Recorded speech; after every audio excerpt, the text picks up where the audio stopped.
It's June, so it must be time to speak to Kieran Maguire. Kieran, you come on this channel in the close season every season. How are you, sir?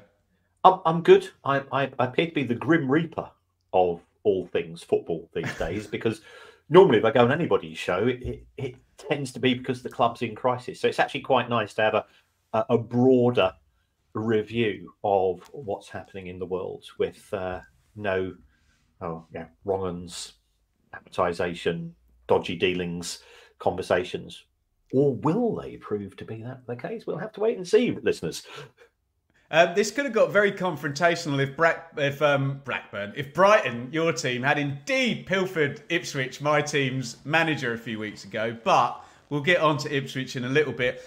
Kieran, just sum up the last year quickly from your point of view. Now, I know you're a very humble gentleman, but you've really become this kind of go-to voice on all things football finance. A, how do you feel that it's you? And B, how do you feel that people have got such an interest in the money behind the beautiful game, as you say on your excellent podcast? I think if we answer that second question first, we are living in an environment in which we are consuming information 24/7. And we want to consume information about things which are important to us. And there's this glib saying that football's the most important of the unimportant things in life. So, yeah, family, putting a roof over your head, having to do your day-to-day work commitments. We all do that. And then you go, whoa, let's look at football. And it's not just what's happening on the pitch, because what we are seeing is that what's happening in the pitch is influencing, and vice versa, what's not happening in the pitch in terms of boardroom decisions being made by clubs in terms of self-interest and collective interest. We've got a political environment now, potentially, as far as football in the way it's being run is concerned, and it's become big business. Whether we like it or not, the romantic turning up to my first match on a milk crate, standing watching Chelmsford City playing some other non-league club from the 1970s. Those days have gone, and football finance, rightly or wrongly, has become an issue through which we can either celebrate our own clubs or castigate the owners, or find an excuse through which we can justify our existing prejudices against our rivals. So it's just another weapon in the arsenal of football fandom. As for my own position, notoriety, I would say. Yeah, I mean, I did 800 interviews in the last 12 months, which is flattering. Let's be honest. In some respects, it's not good for me. Why do you think I only ask you once a year? Yes, yeah. But I've got a little bit of knowledge.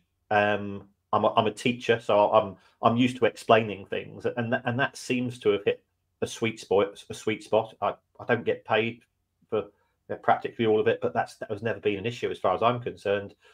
And I'm a useful nerd. And I seem to have found this particular spot in the outer reaches of the football universe on the back of that.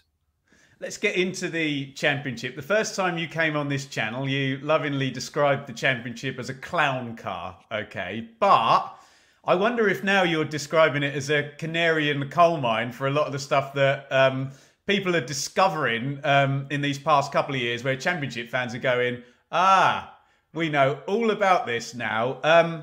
Let's try and be positive though, Kieran. For the first time since 2017-18, no points deductions. We'll talk about the Leicester caveat to that in a minute, but is that any positive indication that the Championship is less of a clown car than when you first christened it that on this show? In terms of the losses being made, there is still a cause for concern.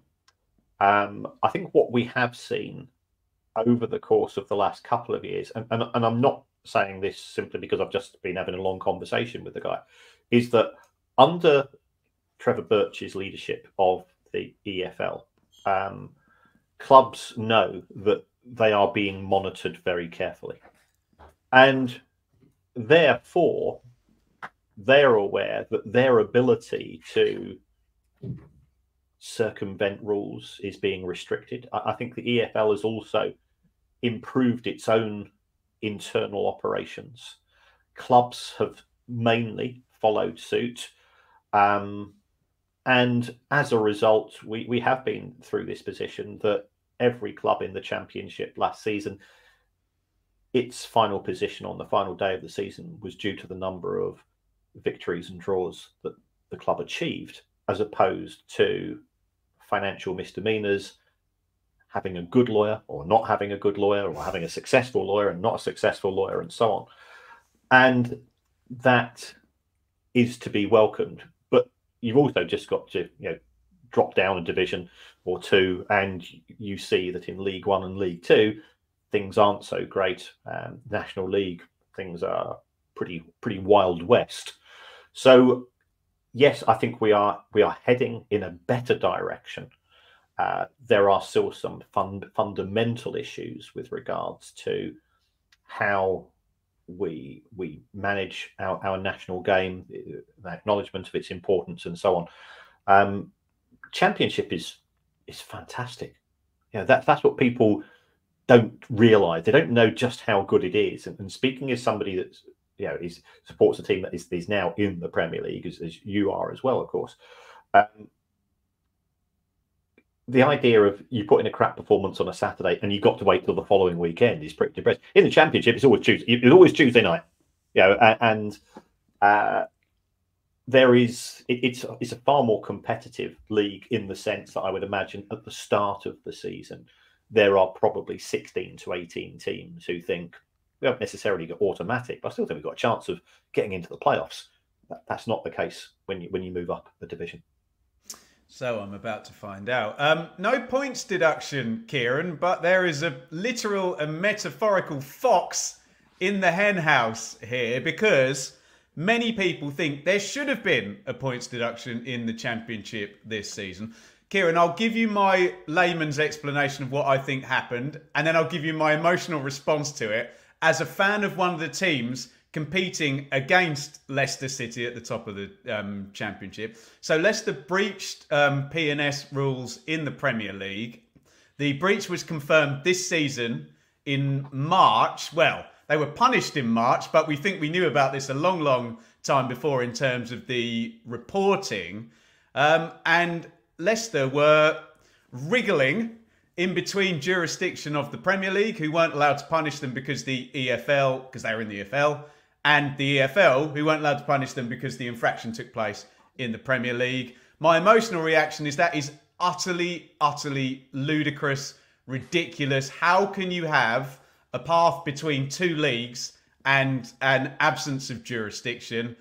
Do you agree with me? And how and when will this loophole be closed? In terms of where we are with Leicester, this is one of the this is a phrase which is used by the Premier League on a regular basis as part of its opposition to the independent regulator. It's part of the unintended consequences of the Premier League being formed as a breakaway competition with its own constitution, with its own rule book to that of the EFL. Rules is rules. And if you don't draw up your rule book well enough, then there are opportunities for clubs to say, well, we're Leicester City. We didn't join the EFL until July 2023. Therefore, what happened in the 3 years when we were not part of the EFL does not come under the EFL's jurisdiction. And the Premier League at the same time saying, well, we cannot apply a points deduction made by the Premier League on the EFL because we've got an agreement that that's not the case.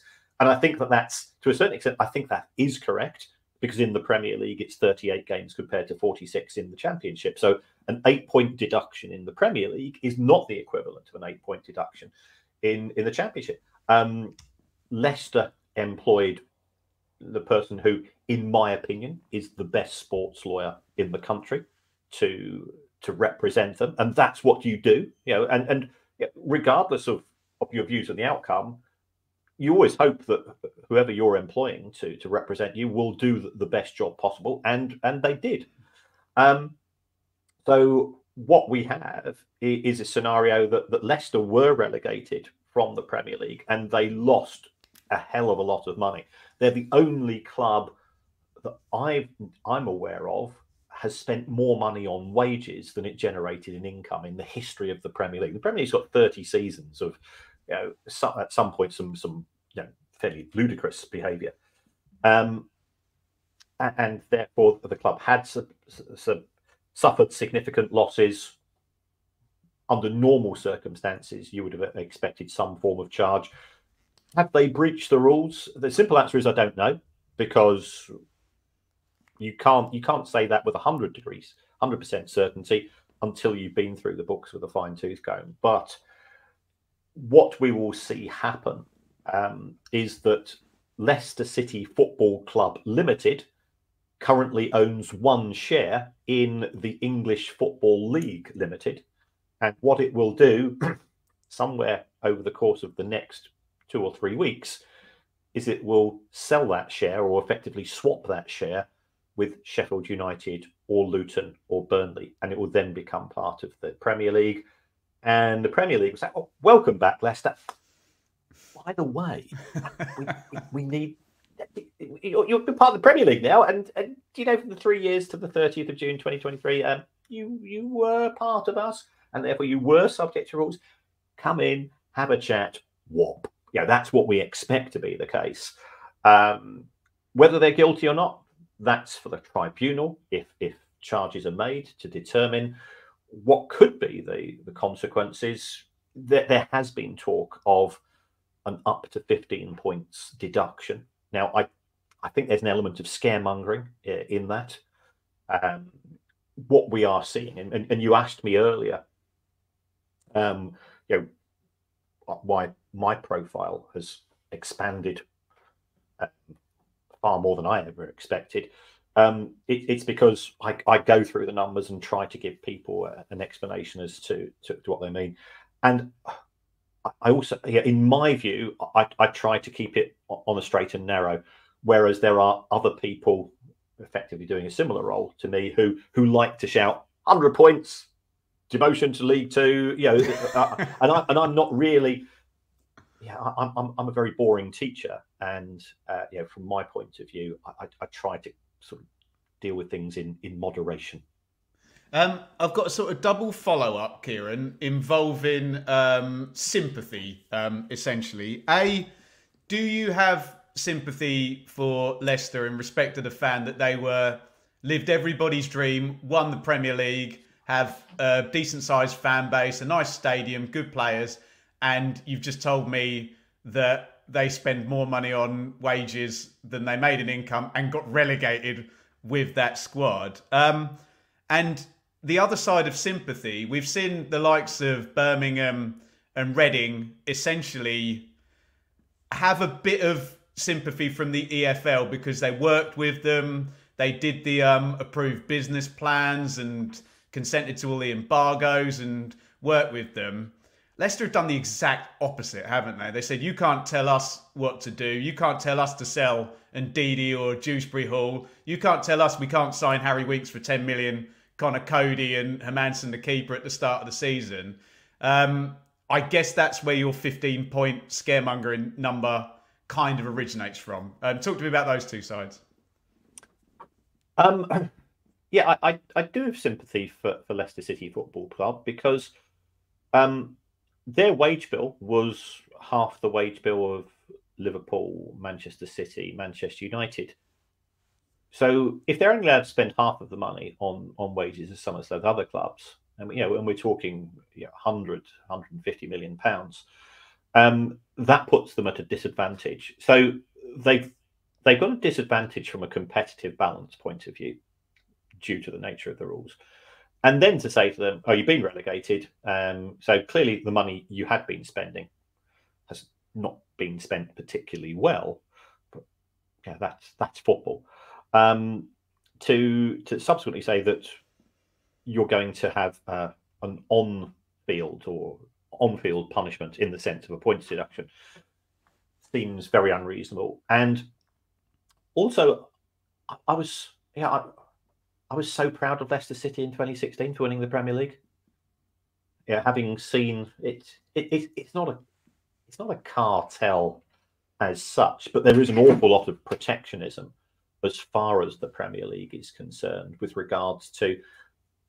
It wasn't the issue of Leicester winning the Premier League. It was Leicester City taking one of the Champions League places, which are so lucrative. Winning the Champions League next season could be worth 200 million quid to a club. If you think that the average revenue of a non-parachute club in the Championship is 20-25 million, you're making 10 times as much from a midweek afterthought competition. So it's a very strange environment in which we live in. So I do have sympathy for Leicester. At the same time, they were aware of what they were doing when they were signing players to long-term contracts. There are stories around that there were relatively few relegation clauses in contracts. So seeing Leicester's accounts for the year, which was just the season is just finished, I think will be fascinating because presumably there'll be some significant promotion bonuses to take into consideration there. Kieran, can I just ask really quickly? I saw reported, maybe incorrectly, I thought promotion bonuses didn't count towards P&S. Has that changed? I thought the same. I mean, I don't know. I remember listening to somebody say this, but if you take a look at a detailed breakdown of the Nottingham Forest charges, and remember Nottingham Forest is a points deduction, that promotion bonuses, you don't get an exemption for those. Wow. Which intuitively seems very harsh because those promotion bonuses are somewhere normally in the region of 10 to 15 million pounds. And then you see by how much Forest were over the Premier League PSR limit, it seems a very harsh thing to do. So yeah, it's a mess. It's a mess of the making of the people who designed the rules. I don't think that they were stress tested enough for potential consequences, and we're now living through that mess. And clubs are getting increasingly grumpy, or rather, the Premier League, it has spent £30 million this season on legal bills. That's more than Bristol City will have earned from running the football club for a year or something like that. So the balance is just not quite right. So just round this out on Leicester quickly and we can move on. Potential double breach and not cooperating last year. Have you got an estimation for a minus number? And particularly you're speaking to Ipswich and Southampton fans here. And maybe Everton fans. I think Everton have got issues which also might come to light, which is a separate issue. I can understand the frustration of those the fans of Southampton, Leeds, and so on, as a result of Leicester, in the eyes of fans, being seen to get away with it. And they sold James Maddison, they sold Harvey Barnes, Tielemans left. So it wasn't a case of they kept on hold of everybody. From the perspective of those rival fans, I guess they will be saying, well, you deserved it. I'm slightly more sympathetic towards the club. It budgeted to finish 8th, 9th, 10th in the Premier League, and it screwed up. We've all made bad decisions when recruiting, as otherwise there'd be no divorce. In the Championship next year, well, you'll tell me, maybe the TV companies and the sponsors might be pleased that Leeds United are still going to be around, who I think in business terms would be described as a unicorn in terms of Championship level and their ability. I'm sure you know, Kieran, on your podcast, the number of comments you'll get when you talk about Leeds compared to any other Championship team. So they've done a deal with Red Bull for part of the ownership, and we're being told that the Red Bull shirt sponsorship they're going to carry is, and I quote, the biggest in EFL history. Talk to me about Leeds' presence in the Championship and where their kind of commercial power is going to line up, because they just missed out last year, wrong place, wrong time, on 90 points and losing in the playoff final.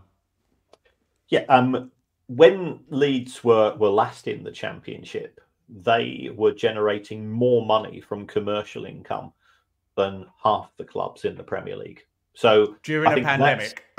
Yeah. So I think that's indicative of the size of the brand. Why is that? History and heritage. It ticks those boxes. One city club, big city club. So all of those things are in Leeds' favour. It's one of those clubs where the release of the shirt is a big issue in town. I think we saw Newcastle United last week. Their new deal with Adidas kicked off, and there were queues round the block at 8 o'clock at the club megastore for a shirt which would cost you £80 minimum for an adult. And if you want the match ready shirt, and I've always never fully understood why. Let's be honest, we're not svelte. A fan. The average age of a Premier League season ticket holder is 42. We don't look after ourselves very well. So we're an overweight nation. Therefore, spending an extra £30 to £40, because if you want the match ready shirt with the badges and the name, I think it's costing you £130 for a Newcastle United shirt. You don't want it to be clinging to your body, and yet they're still selling. And for me, the most ironic thing was that I went on to the Newcastle United website sort of 2 hours after the kit launch, and XL and 2XL were sold out.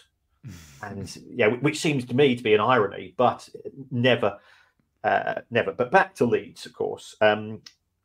Leeds is a really international brand, whereas I think, no disrespect to the clubs that have come down, but Burnley, Luton, Sheffield United don't have that same fan base. As you rightly say, I put up a tweet just after Leeds had lost the playoff final with one of the things which I was slightly concerned about. And I'm an accountancy teacher. I'm about as dull as it can possibly get. It got 2.2 million views. Normally a tweet will get, if somebody did a normal tweet about accountancy in Leeds, you get 3. So I think it's indicative of the magnitude of the club. So they will be favourites to go up. They will certainly have financial backing. With regards to what's happening with Red Bull, I think that's a vote of confidence in the club, in the sense that Red Bull itself, you think of Red Bull, you think Formula One, international brand, RB Leipzig, RB Salzburg. Those clubs are sort of top tier clubs. It looks as if that deal has been on the basis of Leeds are not in the Premier League this season, but Red Bull clearly think that they will be in the Premier League relatively soon and will be staying there. What did the tweet say you put up after the playoff final? I think the tweet said that they owe £190 million in unpaid transfer fees, which was true when they published their most recent accounts, and therefore they probably need to do some trading. They need to potentially sell before they can buy, in order to pay off existing obligations with regards to transfers. So it wasn't. I don't think it was a poisonous comment. It was coming from a dull accountant. Leeds fans took umbrage about it, which I can understand. But we all take the mickey out of clubs that have not just got promoted or have just got relegated. It's part, and it wasn't that. It was more of that. I think this is an issue to be a little bit concerned about. But to be fair to Leeds, they have generated the extra Red Bull money and so on. So I think they'll be fine. Yeah, I think the owner even came out in an interview afterwards. I'm sure he wasn't responding directly to you, but I think you might have helped stir the pot, Kieran. But I think the sales, excuse me, of Sinistera and Adams and the lads who had these weird loan clauses when they came down. I think that's all going to be factored in. But yeah, I think the Leeds fans are expecting sales. Right. This is the bit where I'll get accused of being biased, so I'll ask this in as straight-faced a way as possible. I'm not going to moan about parachute payments this year because I've done it every year and you always try and calm me down about it. But the team that broke the parachute cartel was Ipswich Town. It did look like we were going to get a very dull, I think first time ever, a 1-2-3 of the relegated teams. We got a 1-2-4 in the end, Kieran, with Ipswich breaking them. How surprised are you about what Ipswich have done in this financial landscape, with the acknowledgement that in League One they were like a parachute team? They had more money than even Sheffield Wednesday, and the accounts show that. And it looked like there was a big spend in League One, but then to bomb right through the Championship with that squad, and frankly an extraordinary managerial performance from Kieran McKenna, who we think may or may not have been very close to signing for Brighton a few weeks ago.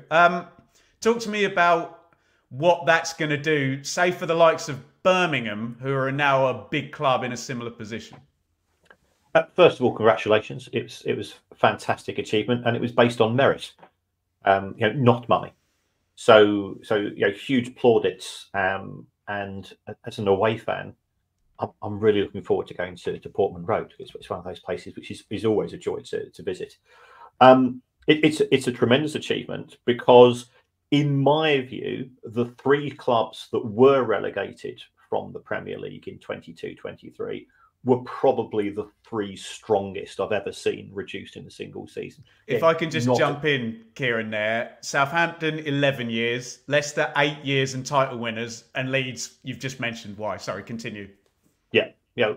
So it was always going to be tough. Those clubs were always going to be there or thereabouts. So therefore, how do you compete? You can't be bigger. Even though Ipswich were promoted from League One with a couple of afterburners in terms of financial support. I don't think anybody's denying that. You've got to be smarter. I think they were smarter in terms of recruitment at an operational level, in terms of the coach and management staff, and they were smarter in terms of how they used the budget. Because we've seen clubs who are wealthier than Ipswich Town be knocking around the Championship in that sort of 11th to 16th, 17th slot. You're talking about season Stoke? After season. Might be. And you wonder, why are they not putting in a competitive performance? So they had their ducks in the row. They clearly had a strategy in terms of what they're doing on the pitch. I was delighted because I think Brighton got a bonus for Ipswich getting promoted because of Sarmiento. Ah, I did not know that. Yeah. He was cult hero, that bloke, by the way. He super sub. Super really sub, important goals. Yeah, love him. Yeah. And I think he's going to Copa America as well. There goes another couple of million on the transfer fee. Yes. So it was excellent. I think all football neutrals were pleased as well because we saw the three promoted clubs come straight back down, and if it had been a complete swap, which it wasn't that far away from doing so, then it would highlight even further that there's an existential problem as far as the product is concerned in terms of the top two divisions with regards to clubs that get promoted should have a fighting chance of staying up, and clubs that get relegated should not necessarily expect to be a shoo-in for, at worst, a playoff place. Amen. what's your take then on, because we got, not only we got Birmingham, but we got the likes of Wrexham and Stockport, who we think are going to be wealthy alongside, Barnsley or Bolton, Peterborough, all been in the playoffs 2 years running. Can you understand Birmingham fans commenting on my Twitter saying, now this is actually the best thing that ever happened because we're going to do exactly what Ipswich did and we're going to spend a load of money in League One. I'm hearing some ungodly rumours about the League One transfer record and what Knighthead Capital are prepared to do. Any words of kind of warning to Birmingham fans ahead of League One? Well, Sunderland spent 2 seasons in League One with receipt of parachute payments from the Premier League and failed to get promoted. And anybody that watched Sunderland Till I Die, which was, I watched it like this. Yeah, it was fascinating. I was on a panel with Charlie Methven 10 days ago in Amsterdam, and that was an interesting experience. Is he at Charlton now? He's a co-owner of Charlton, which is indicative of football is a drug. Because why would, it's a dig at Charlie? He's not from a football background, but you see so many people that get involved in football who become overwhelmed by everything that we love about it. The noise. What's your Fab Four for buying a football club, Kieran? Remind me the 4 reasons. The 4 reasons why people will buy a football club is profit, love, vanity, and insanity. There you go, brilliant. And it's either local lad or lass made good, wants to put money in the club, see a chance to make a financial return, trophy asset, or you're Lawrence Bassini. And what a Knighthead Capital at Birmingham, though, Kieran. I think they're looking ultimately for some form of financial return on this, because the word capital is the key one in the sense that they see Birmingham as it's the second biggest city in the country. There's 2 clubs from Manchester in the Premier League. There's 2 clubs from Liverpool in the Premier League. There's 7 or 8 clubs from London in the Premier League. Why shouldn't there be 2 from the city of Birmingham itself? It's got the population to support it. So I think they are looking at that. The prices of football clubs has shot up recently on the back of what we've seen at Wrexham, what we've seen in terms of the prices for minority stakes in the likes of Liverpool and Manchester United as well. So there's a scarcity factor in terms of if I was advising, and I may or may not advise people occasionally in relation to football clubs, I always say, if I did advise, I'm not saying that I do, I'm not saying that I don't go and spend hundreds of millions in the Premier League. Drop down a division or 2, find a club which is well managed, find a club which is embedded into the community with a solid fan base, and buy there. And in the case of Ipswich, for effectively well less than £100 million are in the Premier League. Yeah, you just have this worry that Ipswich is going to be the freak outlier that you really shouldn't be using as the example. But best of luck to Birmingham. We'd love to have them back ASAP. Kieran, I ask you every year our watch list for points deductions, and thankfully we got none last year. I had a look at who spent big outside the parachute teams. Coventry dropped a lot of money, but then they raised a lot of money last year. Hull, I'm interested in your take on, because they appeared, and Mr. Ilachali appears to be a ambitious fella, let's just say, and removes managers. And he, I think, spent a bit. You'll know better than me. Middlesbrough had an expensive forward, but Steve Gibson always seems to get it right. Hopefully you're going to tell me you're not incredibly worried about anybody going into next season. Yeah, I'm pretty chilled as far as those clubs are concerned. With regards to Ilachali at Hull, he's in a hurry. I get the distinct impression. That's a very good way of putting it. Yeah. I've met Liam Rosenior, and I think very highly of him. So perhaps again, I'll put something out on social media, and I was actually quite surprised at the ferocity of the reaction of Hull City fans who said, "Look, he was giving them some loan signings in January. We didn't make the playoffs. He had to go," and that's fine, provided you got a better alternative. Exactly. That's always and I do think that there is it's a trap that we fall into as football fans, and perhaps this is an indication of broader issues in society, that change is not the same as improvement. So just because you're sacking a manager and getting a new one in doesn't automatically make things better. When people talk about the new manager bounce, as an academic, we've got the data that indicates that is not the case. There are just as many managers who come into a club where the points don't increase per match as they do increase. And also, if you think about it from a logical point of view, why do we sack managers? We sack managers because clubs haven't been performing very well. Now, it could be you've had somebody out injured. It could be that you've had a run of tough opponents in the last 4 or 5 games. And that tends to be ignored. So, yeah, Hull clearly have got ambitions, which is great. Swapping the managers around doesn't necessarily turn those ambitions in. It doesn't crystallise them into success. With regards to Borough, Steve Gibson, every year he puts his hand in his pocket.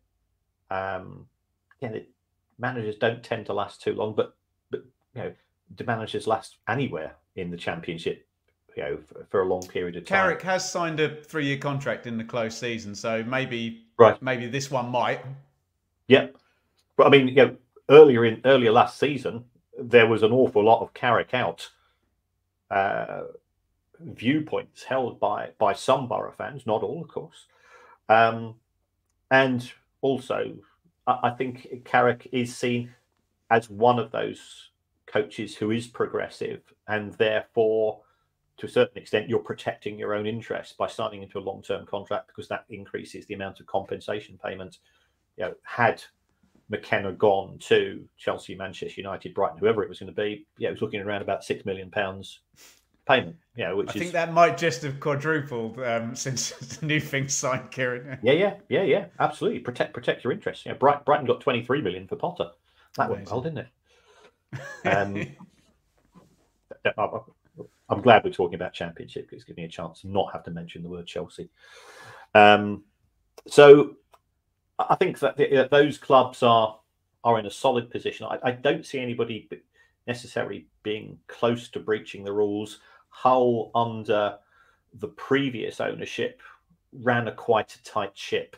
So given that PSR is assessed over a 3-year period, you can have sort of a year, 18 months of profligacy, because you've inherited a scenario which was actually, from a sustainability point of view, okay, but from an ambition point of view, I think this is the case for Hull City fans. You talk to any fans of a club which is run on a sustainable basis, well, I don't want a sustainable football club, I want a winning football club. And right.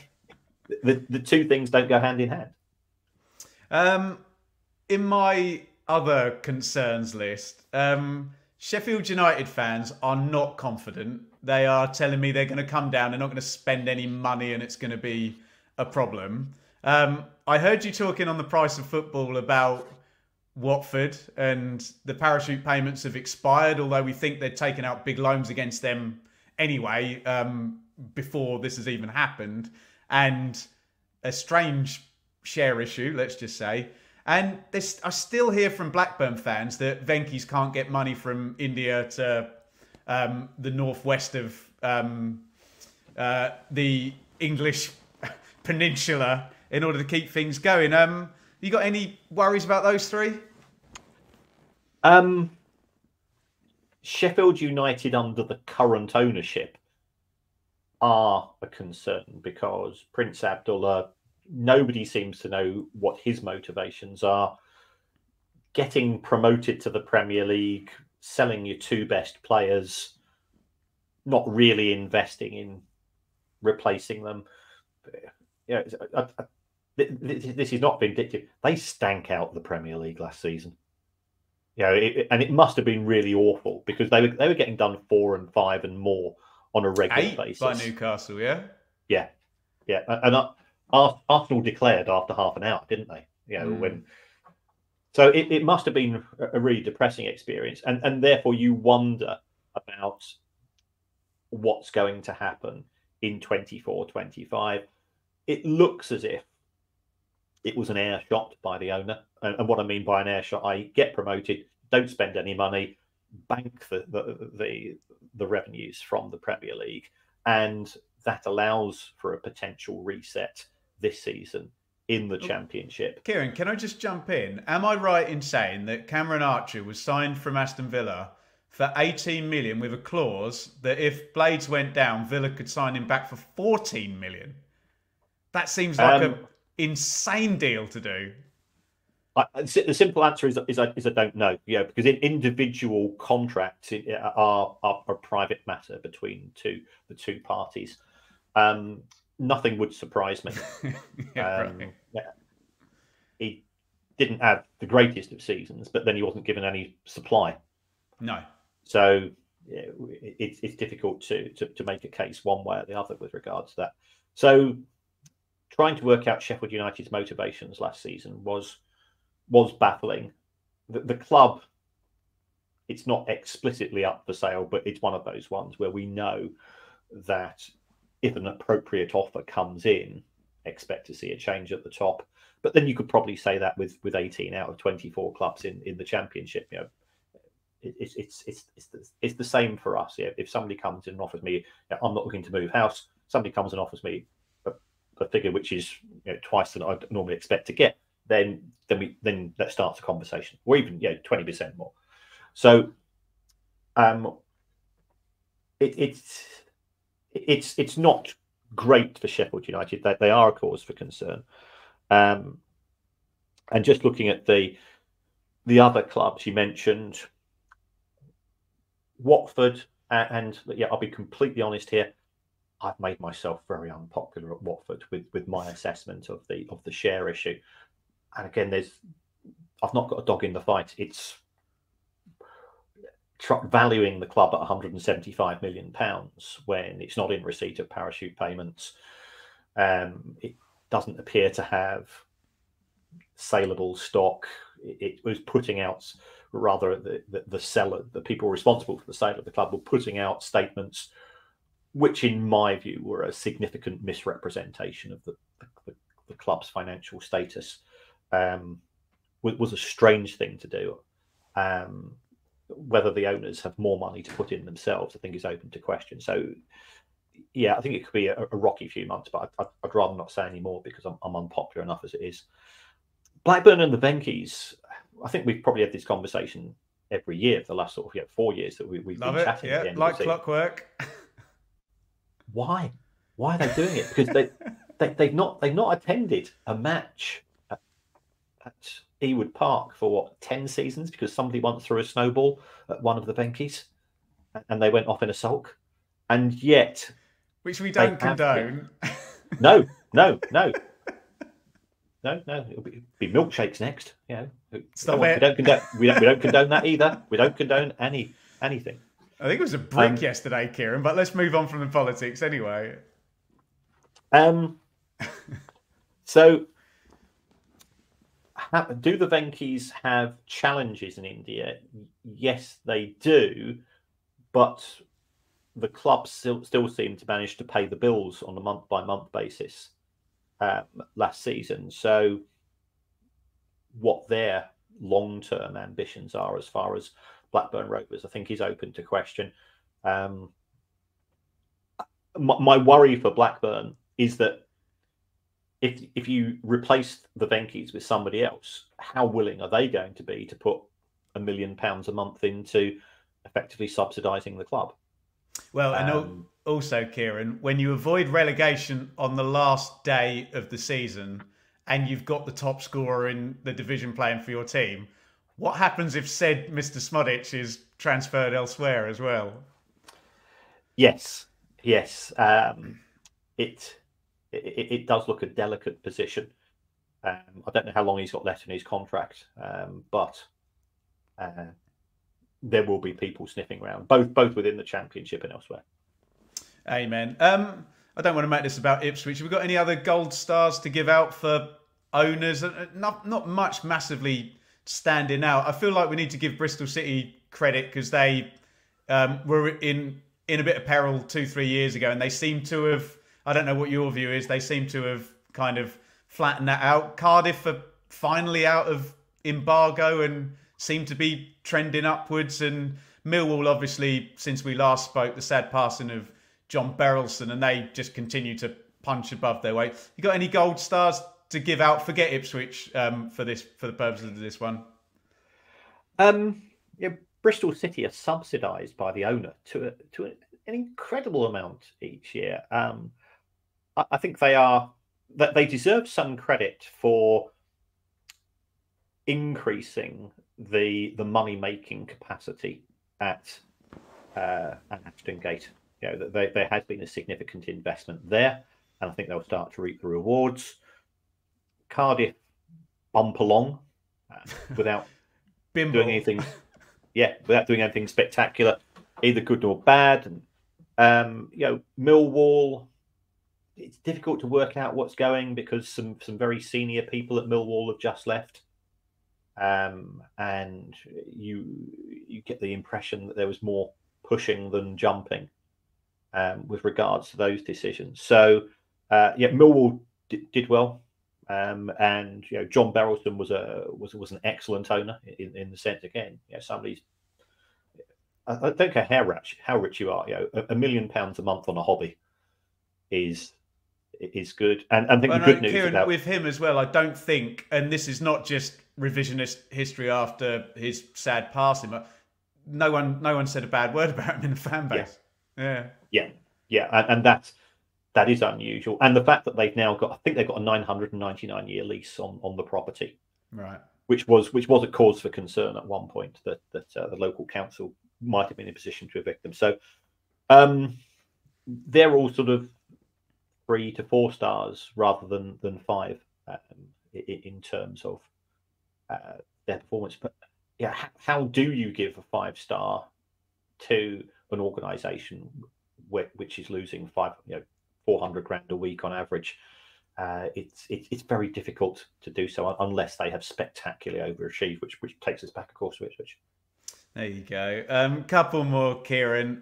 If you don't like talking about Chelsea, over the years you've loved talking about Derby County, but they're rejoining us in the Championship, a very different animal, and we expect it to be, like a referee where you say, if we don't notice him, it's a good thing.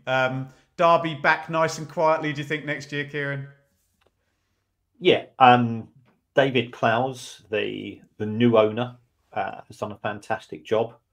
He is a genuine football fan. I don't think he wants to be a football club owner, but he's done it out of the sense of civic duty as much as anything else. They are promoted, and congratulations to them on that.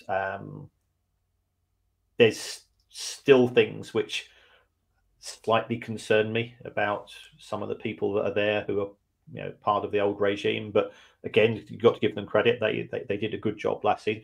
Derby County should have been promoted from League One, and they will be. I use something called Google Alerts to pick up stories about football issues on a daily basis. I've got 250 alerts, nearly all related to finance. And I used to have I still do have an alert on the previous owner, Mel Morris, and that doesn't come up ever. He's gone completely underground. I don't think he was a Derby County fan in the first place. I think he just liked the idea of being seen to be a Derby County fan and trying to fund the club getting promoted, and when it didn't work out, the club had a lot of trouble. I think Portsmouth will be a lively presence in the Championship. They are a club with a big fan base, all travel. Trying to work out what their owner wants is another matter. Interesting. Right, last one then, Kieran. No doubt you're a man of great honour. We'll speak next June. What do you expect the next year to bring? And let's be honest, are you just going to be deluged in November with this Man City 115 charges?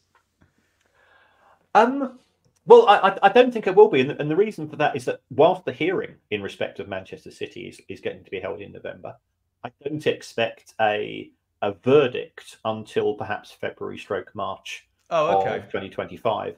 And yeah, we're recording this on the 12th of June. There is a case taking place. Yeah, there's a mediation case taking place between Manchester City and the Premier League as we speak, with regards to the rules in respect of commercial contracts, whether they are effectively legal, should Manchester City be entitled to compensation from other clubs in the Premier League, and so on. So I think it'll be a fascinating year from a sports lawyer point of view. I think that there will be plenty of stories. Are we going to be closer to my utopia, Kieran? The cliff edges smoothed out slightly, no points deductions, no stupidity. No, stupidity in football are hand in glove, Ben. I can assure you. The cliff edges, it's a really difficult one. If you make the transition between the bottom of the Premier League and the top of the Championship smoother, does that make the Premier League overall less competitive? And therefore, if you are a club, let's take a club like Bournemouth or Wolves, what is your utmost ambition? Is it to finish 9th in the Premier League? And if that is the case, then surely that's an indictment of football. But the international global fan bases, the media companies don't care because they're just interested in half a dozen clubs. So how do we address this? I'm not name dropping, but I've just had a long conversation with Trevor Birch, and we both reached the same conclusion. It's an impossible nut to crack, because the Premier League has had 30 years of not just going at a motorway at 70 miles an hour, going on a motorway at 200 miles an hour, and the Premier and the Championship has been chugging along at 70 miles an hour, doing really well. It has grown. It has been fantastically successful in terms of. Did you see the EFL's tweet yesterday, Kieran? 12 million fans, second biggest world attendance. Yeah, brilliant. And that's fine unless the club or the Premier League has the first biggest, and it's getting bigger and bigger every year. There's no solution to that. There are half a dozen clubs in the Premier League that want the 16 division Premier League. There are 14 clubs in the Premier League saying that might not be too good for us. And there's conflicts in there. There is no love lost between the Premier League and the EFL, and it's a very sad state of affairs. But if you set up a breakaway league, a breakaway product, which is there purely to look after the interests of the breakaway clubs itself, that we've got the football situation that we deserve to a certain extent, because there wasn't a pushback in 1992 for when this competition was created. There we go. Kieran, thank you so much. Thank you for all you do. I was on YouTube the other day and I was reading something, and I looked at the comments and someone put in, I'm going to wait and see what Kieran Maguire says about this before I make a view. So I know you're laughing, but for all us laymen, thank you for all you do explaining stuff. Just give us a plug for your Twitter and the Amazing Price of Football podcast. I do this thing called The Price of Football with comedy writer, comedian, author, and also really good mate now, Kevin Day. I love Kevin to bits as the way that you would a brother, or the way with the guy that you want to go down the pub with most of all. So we do 2 to 3 episodes a week. And originally, the intention was to do 20 minutes of content a week. We're now doing often 3 hours because there is so much in the business side of football. So it's called The Price of Football. We won an award last year for the best finance podcast, and we're just two 60-year-old blokes moaning. Any type of finance. This was from an accounting magazine. Oh wow! So we were chuffed to that. And on Twitter, I'm at Kieran Maguire. When I started on Twitter, like everybody else, I had 3 followers, and my ambition was to get 10. And it's slightly ahead of that target now. Go on, 120,000, yes. Yeah, I should have come up with this. I should have put up with called myself the Swiss Ramble. It was a far snappier, somewhat sort of romantic, somewhat mysterious title. But no, I'm just there, and I just put out the football finance stories. I along with a bit of music. I try to steer clear of politics. I try to steer clear of many of the broader issues in society, because there's plenty of people on Twitter with opinions on those. All of the people on Twitter. Kieran, thank you so much for coming on. Thank you for everything you do. And I will see you, and we're going to be really happy because everything's gone well, in June 2025. Absolutely. As always, Ben, keep up the great work, and it's always a pleasure to have a chat.